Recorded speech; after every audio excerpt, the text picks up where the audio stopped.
Welcome to Moving Forward. I'm Diane Williamson. You know, it's not just your child's teacher who has an impact on their day or even their education. Everyone from the bus driver to the custodian to the cafeteria worker can have a positive impact on how your child's day begins and ends.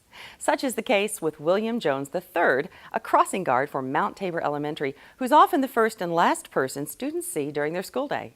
Well, I'm a retiree for number one, and plus I'm a foster parent for number two. And I wasn't doing anything, and I was just trying to find something to do.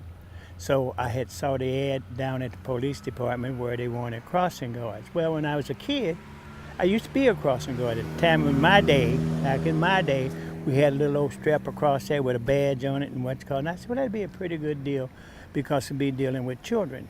William was drafted into the Korean War, where he spent nearly 10 years with the Air Force. After some time as a civilian, he re-enlisted in the Army, from which he retired as a sergeant major in 1993.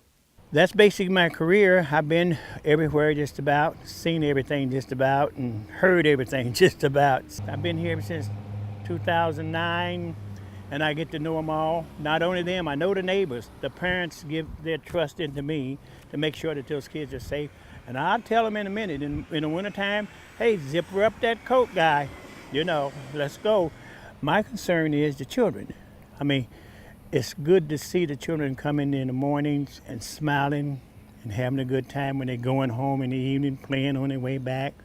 And I always talk to them. The thing I always tell them to do is keep a smile on your face and stay happy all day long. Have a good day in school. And that's what I usually tell them. And then when the evening time comes, when I pick them up, when they come up here to the teachers bring them up here, I'll ask the guys, how was school today? What'd you do? What was taking place? And whatever. But I'm enthused with children. The thing that I see in these kids these days is if they can control themselves and improve themselves, but they can't do that without the adults. The thing about it is there's a lot of hope for the new kids, for the kids nowadays. They still joyful and everything else. And I have saw quite a few of them that have left here and went to Hazelwood.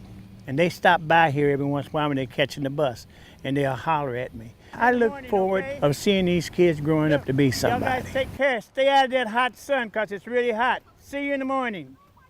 Our annual 8th grade trip to Washington, D.C. is October 5th through 9th. Those of us who went on it years ago remember it as a fun and meaningful learning experience that brought the stories we heard in U.S. history class to life.